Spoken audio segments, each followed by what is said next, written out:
menstrual health is something that very few people want to talk about in the open. The UNFPA, of course, has focused on that issue. And International Menstrual Health Day on May 28th is something that the UNFPA is also focused on. So to discuss menstrual health and how it needs to be focused, what needs to be done to address the issue, is the UNFPA country representative in Sri Lanka, Mr. Kunle Adeniyi. Welcome to the program. Thank you so much for having me. My pleasure. Yeah. So, like I said, this is a topic that a lot of people don't really want to talk about. Why is it important that we focus on menstrual health and International Menstrual Health Day as well? Okay, so I think that's a very good and important question. So half of the world are women, right? And more than half of Sri Lankans are women. We have 52% of Sri Lankans being women. And menstruation, maybe we need to start from what menstruation is. It's a naturally occurring, healthy biological process that happens in women when they attain a certain age. It's an indication that the body is ready for pregnancy. So basically, what is menstruation? The body prepares and is ready for pregnancy every month, like a cycle. And when the pregnancy doesn't come, the body sheds, the layers of the uterus, and then it comes out in form of some blood. It is healthy. Unfortunately, like many things that affect women in our world, we have decided, culture, society, history has decided to ascribe some taboos around menstruation. So you find out that in many cultures, not only in Asia or Sri Lanka, Africa, in the Middle East, everywhere, there is some significant seeming taboos around menstruation. Some people believe it's dirty. Some people try to not speak about it. Some cultures even believe that it could be punishment from a god or something like that, or some things that don't exist. However, if we really think about our society, our replacement of life, and the need to continue the human race, menstruation should be something we should celebrate. Unfortunately, we've decided to turn it to a controversy. So what happens for most girls in terms of menstruation? Many girls miss school because oftentimes you find out that you're not supposed to talk about menstruation. And parents in Asia and including Sri Lanka oftentimes do not allow their wards and their girls to go to school or leave the home at the time of menstruation. So you find out that about 4 in every 10 girls miss 1 day or 2 days of school due to menstruation, limiting their opportunities to learn and compete fairly, and so many other things. So, and also there is the issue around the ability to manage menstruation in a healthy way. What happens, we understand that we all know, we have mothers, we have sisters, we have daughters, that menstruation needs to be managed in a healthy way through sanitary napkins and cups, healthy things. But also because many girls and women do not have access to healthy menstrual products. So just to quickly, pivot from there, and I'll speak more about this later, but I just want you to understand that the International Day of Menstruation is key to speak about it. And that is why in 2014, some very smart people came up together in advocacy that it's important to have a global day to highlight the issues of menstruation. And so that's why May 28th, it's a global International Menstrual Health Day to really bring advocacy to the issue of menstruation so that every girl, woman can easily go out and not be limited or tabooed or be vulnerable to other issues because of menstruation. Yeah. And what's the UNFPA Sri Lanka's role in advocating for menstrual health? Okay, so as you know, UNFPA Sri Lanka, UNFPA globally, UNFPA work in 150 countries and territories advancing women's health, dignity, and protection. So basically, part of women's health is the issue of menstruation. And what am I saying about that?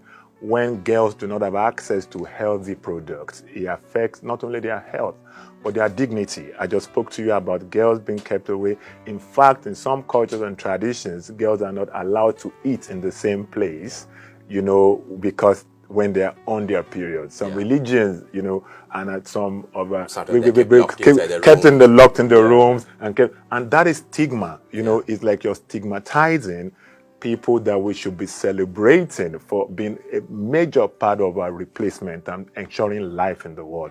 So those are the things that we are keen on advocating. Of course, we make a lot of programs that support, but it's essential to advocate so that every mother, every woman, every man knows that menstruation is completely healthy.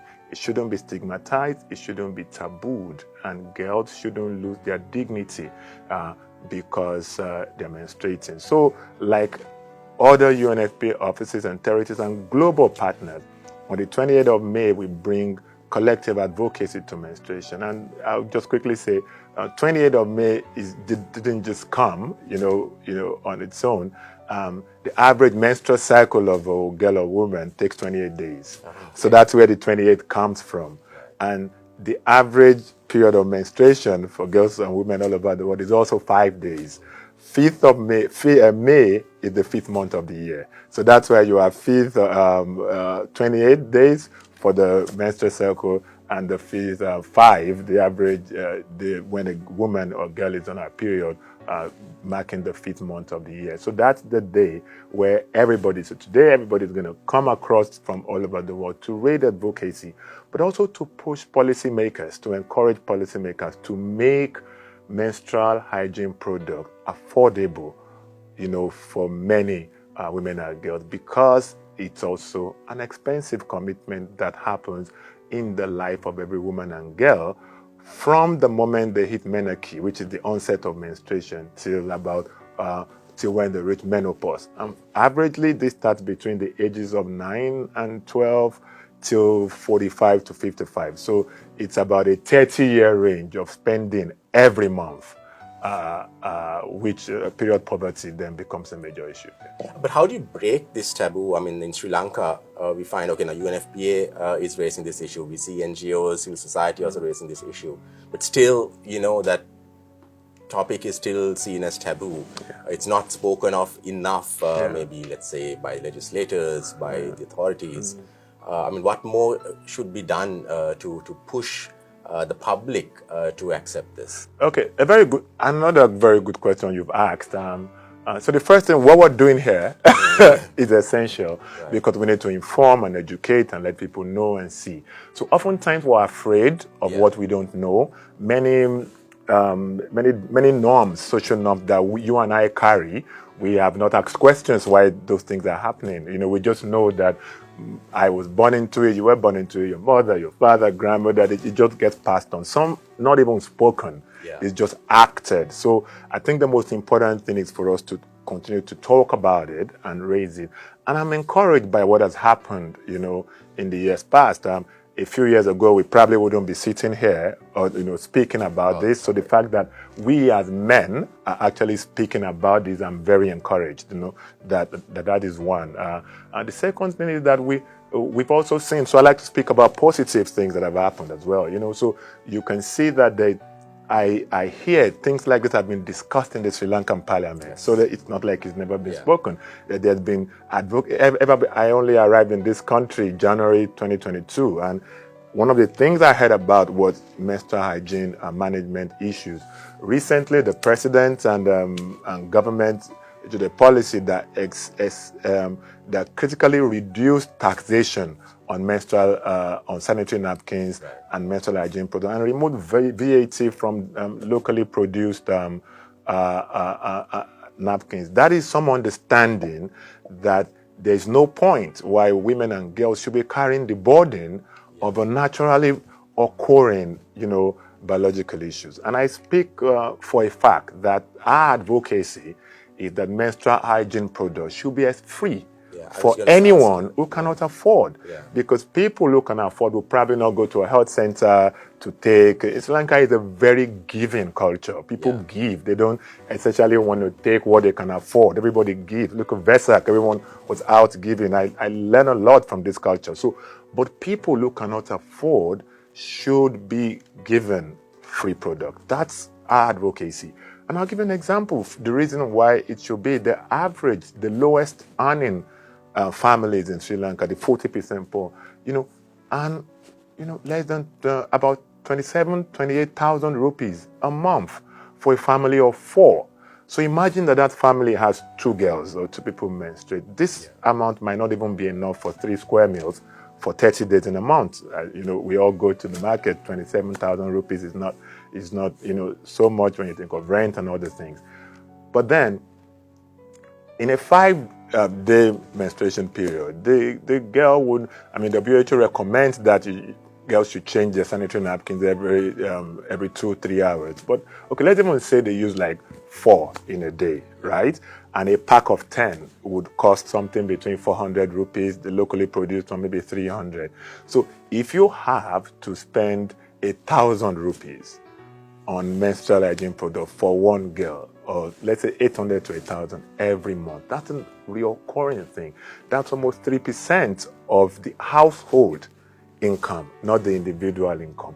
So that's a significant expenditure over a 30-year period for a group of people who are basically doing a life service. I would not even say a national service that are supposed to get pregnant and bring life to the world and that. But also because when we don't do that, when many girls have to manage their hygiene with unsanitary ways, rags and different things like that, and also miss school, we are also losing a lot from the dignity of that girl and that woman, to ability to go to school, like we said, and contributing to the economic growth of this country, which we know at this time is very essential. So it's very important that we do more as a country to actually look at it. And UNFPA brings thousands and thousands of sanitary products to Sri Lanka and to give for free. During the crisis, we in the last 2 years we must have given over 30,000 napkins to people. But this is a microcosm of what is needed. There has to be government policies that comes together that finds sustainable ways of providing healthy sanitary products for people who need it.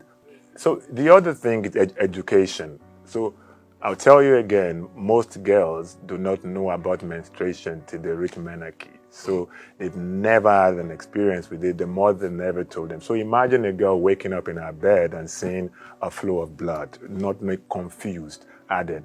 Many also would never know how to raise, because some of our cultures in the global south were not very, we can't just go to the parent and start talking or anything. So it's, and even in the education system also, it's not. There's no conversation. So that's where I'm going. So it's important that parents talk to the kids about this, but also the school system with comprehensive sexual education to let them know that these are normal things, and it's important for girls to know about that. So in our biology classes, so anyway, any country decides to do it, we inform, this is your body, this is what you need to do, this would happen, and if it doesn't happen, the other things. So it's important to infuse this into the curriculum of schools so that not only girls, but boys also know that this is normal and it's okay. So one of the ways to change this is also education, that, you asked the question about changing it. But also we also need to make what we call reasonable accommodation. So schools, public places should have decent sanitary. Sri Lanka is good for that. Bathrooms, toilets that have this, and we can also have these sanitary products in these bathrooms and all that, to ensure that people can have easy, accessible sanitary products. And finally, we just need to destigmatize our minds and to ensure that we know that this is very normal. And what message would you like to share to the Sri Lankan public on International Menstrual Health Day? Okay, so the message is very clear. Like I said, UNFPA brings in thousands of menstrual health products, give it to girls all over the country for free. We try to identify the most vulnerable to give. But UNFPA is just a small agency, and we are not. Sri Lanka and Sri Lankans have to respond to the needs of the girl and the woman. The vulnerabilities are serious. It's exacerbated by the current challenges that we face. We need to ensure that, one, we are extremely supportive of menstruation and understand that it's normal and important. I would encourage everyone to educate themselves about menstruation. There's information everywhere. Anything you don't know, you don't want to know. So if you pick your phone and type menstruation, you'll be sensitized in Sri Lanka. And I'm sure everybody wants a great, prosperous Sri Lanka. Having girls miss school and not contributing is not good for the greatness that we seek to achieve. But also the dignity of our sisters, our mothers, our daughters is extremely important. The process that some girls go through during menstruation has scarred them for life, as natural as it is, because they just don't know how to deal with it. People have been diseased, people have infections because of no care that have lifelong consequences and becomes a major social determinant of health because we didn't provide for them.